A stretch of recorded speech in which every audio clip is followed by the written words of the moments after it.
Red Cross, Red Blood. The story opens in the depths of space near the outer colonies. The medical vessel Mercy's Light drifts peacefully through the void, its white hull marked with the ancient Red Cross symbol. Inside, Dr. Alex Kane works alongside his small crew of doctors and nurses, treating wounded civilians from a recent pirate raid on the farming colony of New Eden. The ship operates under the old Earth Medical Code's neutral territory, protected by galactic law. No weapons aboard. Only healing technology and medical supplies. The crew of 40 includes humans and several alien species who have joined the human Medical Corps. Commander Vix of the Kelthari Empire watches the hospital ship through his warship's view screen. The Kelthari are a proud warrior race, scales gleaming like armor, who view mercy as weakness. They have been expanding their territory, crushing resistance with brutal efficiency. To them, humans are soft creatures who waste resources on the weak and dying. "Sir, it's clearly marked as a medical vessel," reports his tactical officer Tom, a captured human forced to serve. "I see no weapons, but I see human technology," Vex replies coldly. "They aid our enemies. They heal those we wound.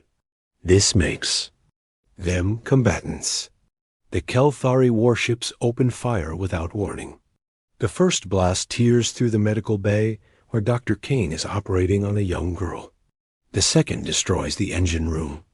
The third hits the refugee quarters. Dr. Kane stumbles through the burning corridors, trying to save who he can.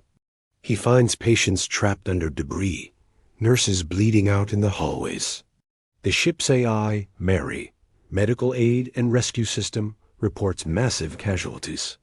Of 40 crew members, only 12 survive the initial attack. As the Mercy's Light dies. Around him, Kane makes it to an escape pod with 5 others, including nurse Lisa Hart and engineer Bob Mills. Through the small window, he watches the Kelthari ships finish destroying his hospital ship, then methodically hunt down and destroy the other escape pods. Only Kane's pod survives, drifting damaged into an asteroid field where the Kelthari lose them in the sensor shadows. As Kane treats the wounded survivors with limited supplies, he stares at the wreckage of his life's work floating in space. The genius of the title isn't immediately apparent. Kane seems like just another doctor. But as he examines the pod's damaged systems and starts making impossible repairs with medical equipment, the others begin to realize they're dealing with someone extraordinary. "How did you fix the life support with surgical tools?" Lisa asks. Kane's eyes have gone cold, analytical. "Everything is just a system. Biological, mechanical, digital. They all follow patterns. They all have weaknesses." He pulls up the pod's damaged communications array and begins working. The Kelthari think they understand warfare, but they just declared war on someone who understands something much more fundamental. What's that? How to make things die. The pod's distress beacon suddenly springs to life, but Kane has modified it. Instead of calling for help, it's recording everything: the attack, the coordinates, the Kelthari ship signatures.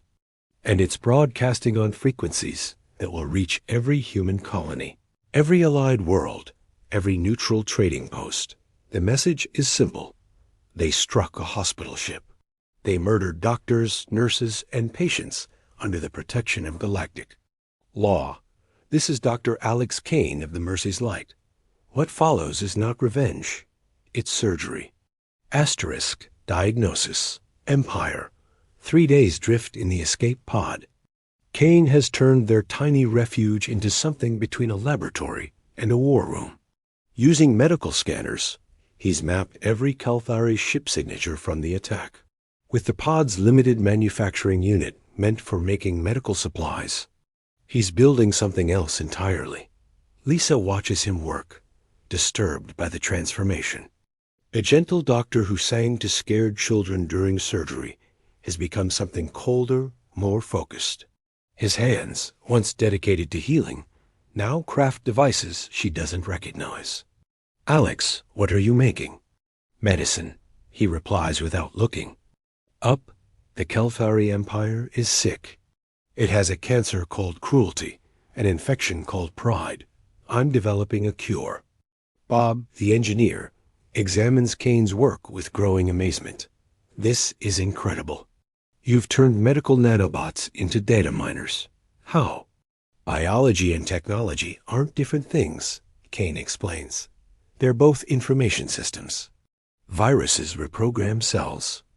I'm just reprogramming something larger. The pod sensors detect a ship approaching. It's human, a merchant vessel called Bright Trader.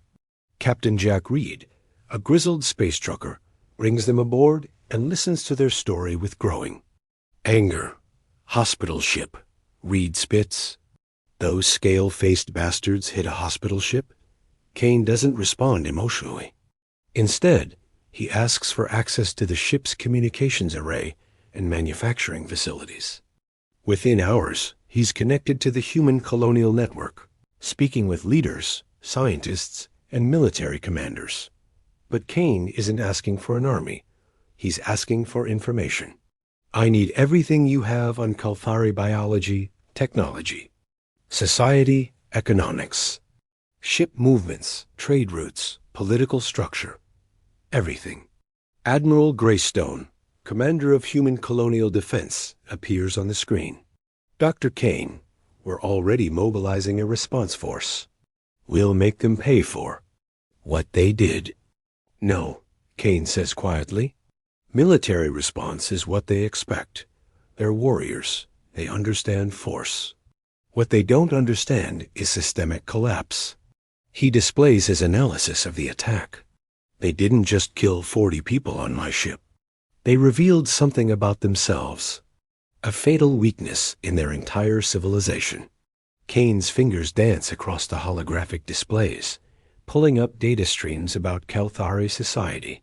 They're apex predators who became spacefaring. Their entire culture is built on dominance hierarchies.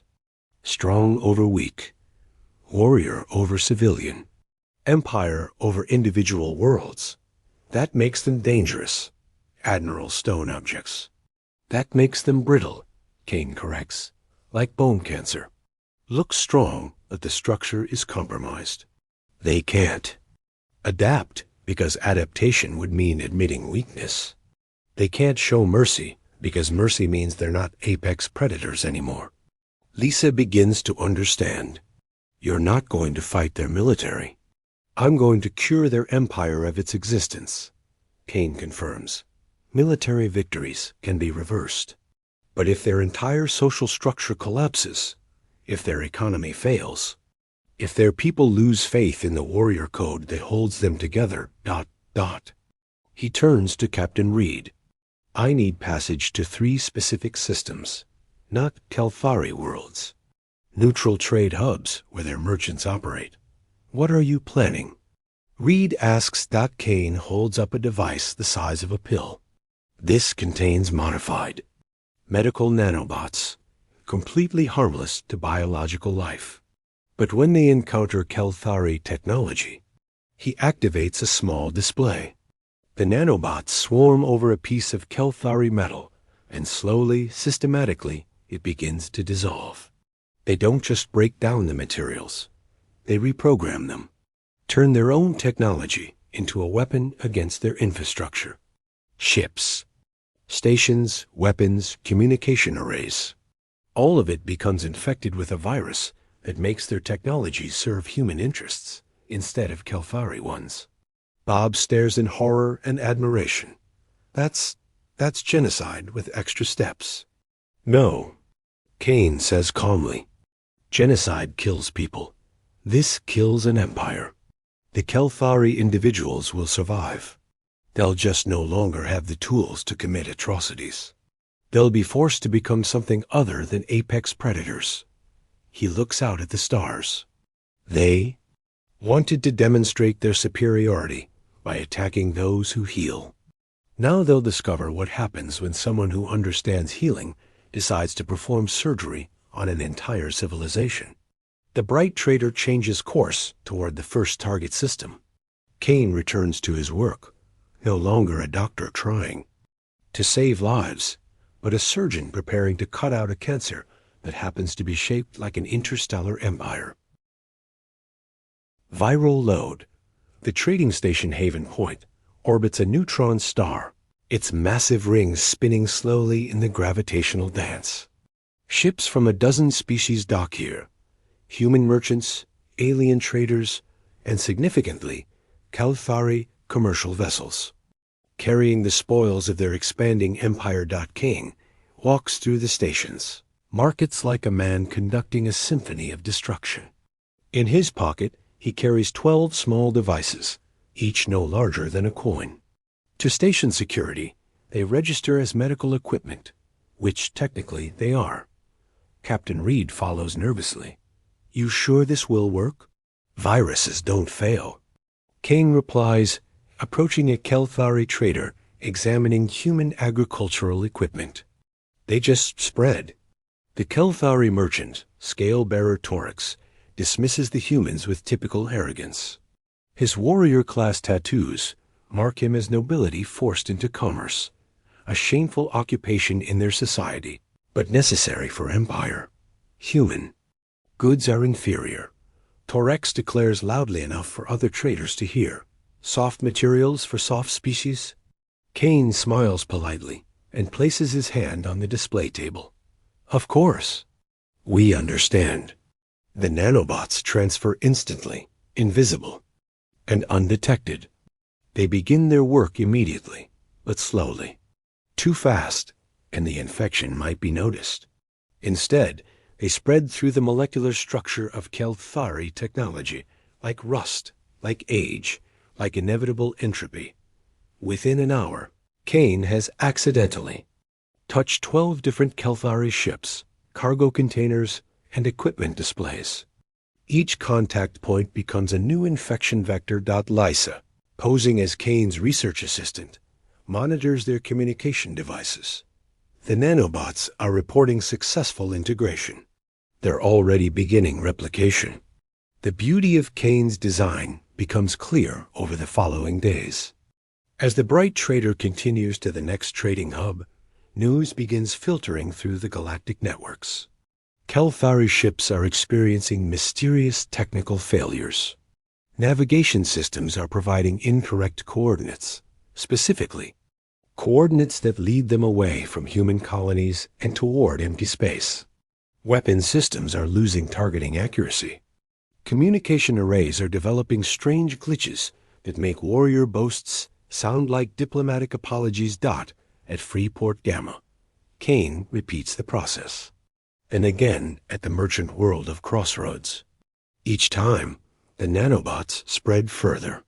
Through Kalthari technology, carried by their own trade networks, Admiral Stone contacts Kane via encrypted channel. "Dr. Kane, we're getting reports from across the sector. Kalthari military vessels are having massive system failures. Their attack fleets are calling for repairs instead of pressing attacks. The immune system is responding," Kane explains clinically.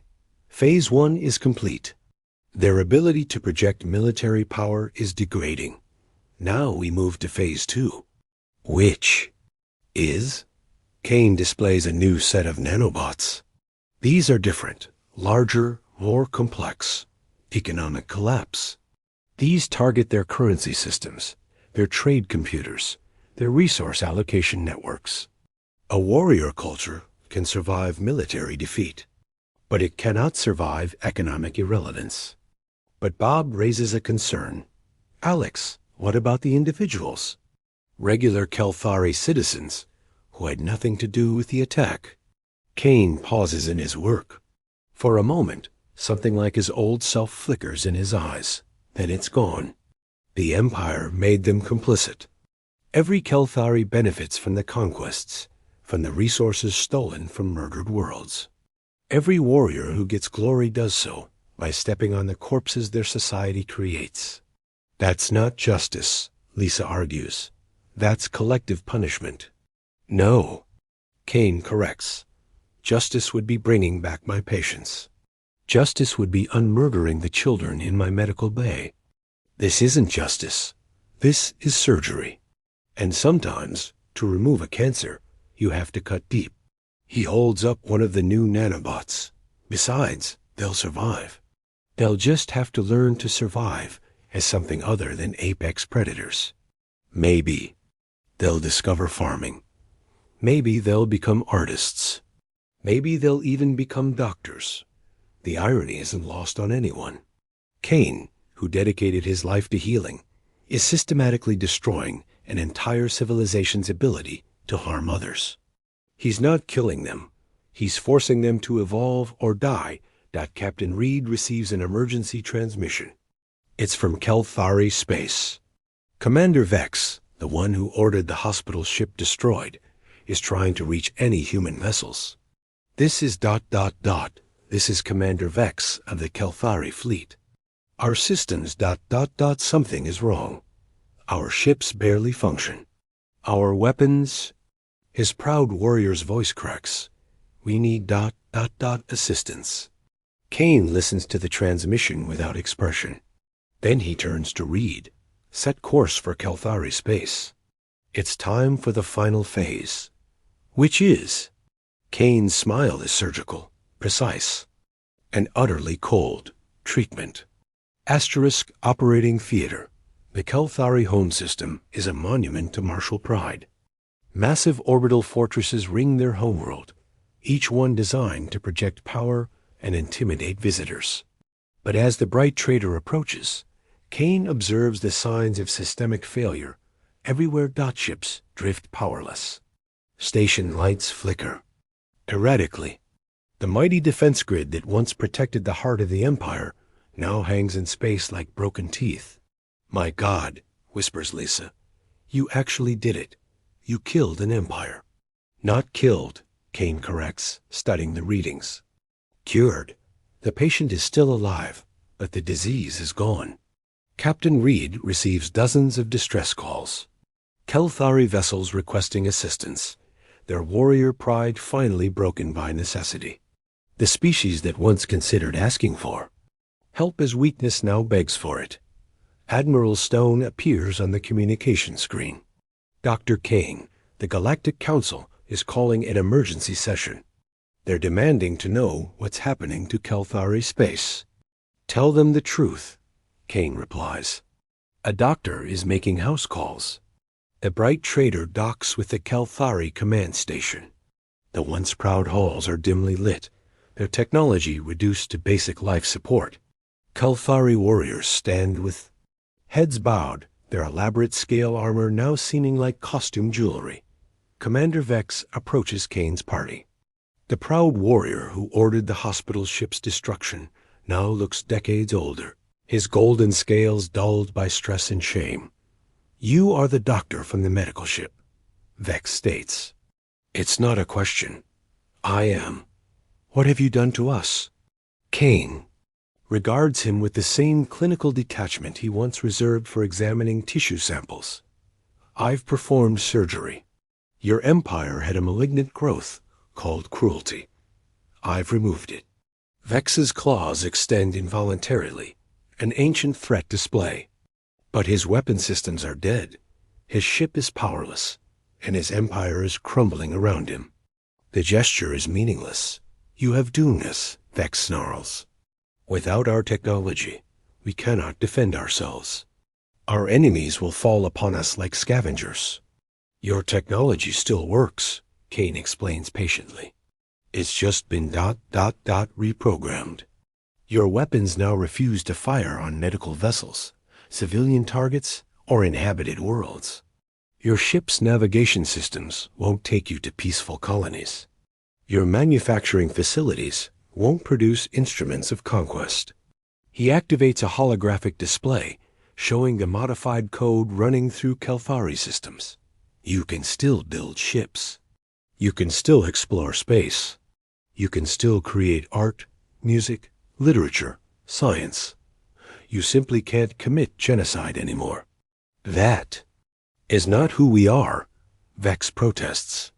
Then you'll have to become someone else. Kane replies. Evolution or extinction? Choose. Bob steps forward, his engineer's mind fascinated despite the moral implications. The nanobots aren't just breaking their technology, they're teaching it. Every system they touch learns new priorities.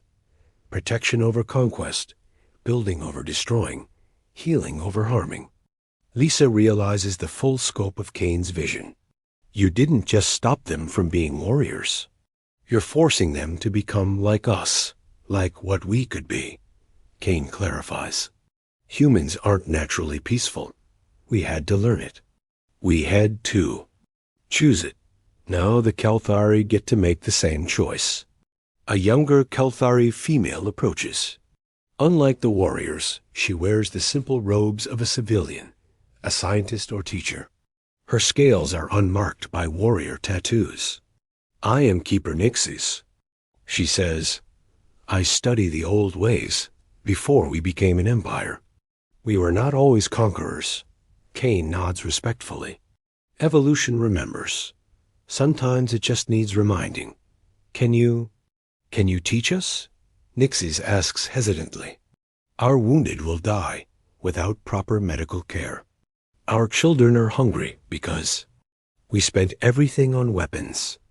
Our worlds are poisoned because we strip-mined them from military resources. For the first time since the hospital ship's destruction, Kane's expression softened slightly. Medicine isn't just about healing bodies. It's about healing systems, ecosystems, social systems, even technological systems. He turns to his companions. Load the medical supplies. Real ones this time. You're going to help them? Lisa asks, surprised. I'm a doctor, Kane replies. I've removed the cancer. Now comes the recovery. Vex stares at them in bewilderment. You destroy our empire and then offer to heal us? Kane meets his gaze directly. I destroyed your ability to commit atrocities. Healing you was always the point. The Kelthari people aren't the disease. The empire was. As medical supplies are transferred to the station, Kane begins organizing triage protocols. The same hands that crafted nanobots to cripple an empire now work to save the lives of its people. Phase 4 complete, he murmurs to himself. Beginning post-operative care. Post-operative care. 1 year later, the transformation is remarkable. What was once the heart of the Kelthari Empire is now something entirely different, a confederation. Of worlds struggling to rediscover their identity, Dr. Alex Kane walks through the rebuilt medical center on the Kelthari homeworld. Former warriors work alongside human doctors, their claws now used for delicate surgical procedures instead of combat. The same precision that once made them deadly now makes them exceptional healers. Keeper Nix's approaches, her scales now bearing the blue markings of a medical practitioner. Dr. Kane, the latest reports from the outer worlds show a 78% reduction in resource conflicts. Agricultural output is up 340%. And ... She pauses, almost smiling. We've had our first interspecies. Marriage between a human colonist and a Kelthari farmer. Kane nods, reviewing patient files on his tablet. Many are former warriors suffering from what humans call post-traumatic stress. The psychological damage of realizing your entire life was built on causing suffering to others. How is Commander Vex progressing? Kane asks, slowly. He still has nightmares about the hospital ship, the guilt. Nixis shakes her head. Some wounds are harder to heal than others. They find Vex in the therapy gardens, tending to earth roses alongside other former military officers. The proud warrior who once commanded fleets now carefully tends to delicate flowers, his massive claws surprisingly gentle with the fragile stems. Doctor, Vex says without looking up, I've been thinking about what you said, about choice. And I chose to destroy your ship because I thought it made me strong. But strength that comes from causing suffering, that's not strength at all. Is it? That's just fear wearing armor. Kane sits beside him on the garden bench. Fear of what? Of being weak. Of being vulnerable. Of admitting that maybe the universe doesn't need apex predators. Vex finally meets Kane's eyes. I killed 40 innocent people because I was afraid of appearing soft. And now? Vex gestures to the garden around them. Now I grow things instead of destroying them. And I sleep better than I have in decades. Captain Reed arrives with news from human space. Dr. Kane, the Galactic Council has officially recognized the Kalthari Confederation as a sovereign entity. They're also offering the Kane Protocol as a template for dealing with other aggressive civilizations. Kane frowns. The Kane Protocol? That's what they're calling your nanobots. Non-lethal technological pacification. Several worlds want to license the technology. No. Kane's response is immediate and firm. Absolutely not. But think of the applications, Reed argues. We could end wars without bloodshed. Stop genocides. We could become tyrants, Kane interrupts. Who decides which civilizations need treatment? Who determines what constitutes aggression? The nanobots I created were a response to a specific atrocity, the targeting of medical personnel. They weren't meant to be a universal solution. Lisa, now running the Joint Human-Kalthari Medical Exchange Program, understands immediately. Power corrupts. Even the power to force peace. Kane stands, looking out over the garden where former enemies now work together. The Kalthari had to choose to change. That choice was forced on them, yes, but ultimately they had to decide whether to evolve or die out. If we start imposing our version of peace on everyone, we become just another empire. Nixies joins the conversation. What will you do now? Your work here is essentially complete. Kane considers the question. The Mercy's light is gone, his crew is dead, and his old life is over. But something new has grown from the ashes. I'm going to build a new hospital ship, he says finally, a bigger one, with both human and Kalthari crew. We'll carry the Kane Accords, the agreement we've developed here for converting military technology to peaceful purposes. And if you encounter another aggressive species? Vex asks. Kane's smile is still surgical, but now it carries warmth alongside the precision. We'll offer them the same choice you had, evolution or extinction. But first, we'll try healing. He turns to address them all. The universe doesn't need more warriors. It doesn't need more conquerors, but it always needs more healers. The story ends with Kane's new ship, the Second Chance, launching from the Kalthari homeworld. Its crew is mixed, human doctors working alongside former Kalthari warriors who have chosen healing over harming. The ship carries both medical supplies and the nanobots that can disable military technology, but its primary mission is clear: to heal, not harm bot as they enter hyperspace toward their first destination, a system where two species are on the brink of war. Kane records his final log entry. The greatest victory is not defeating your enemy. It's helping them choose to no longer be your enemy at all. The end.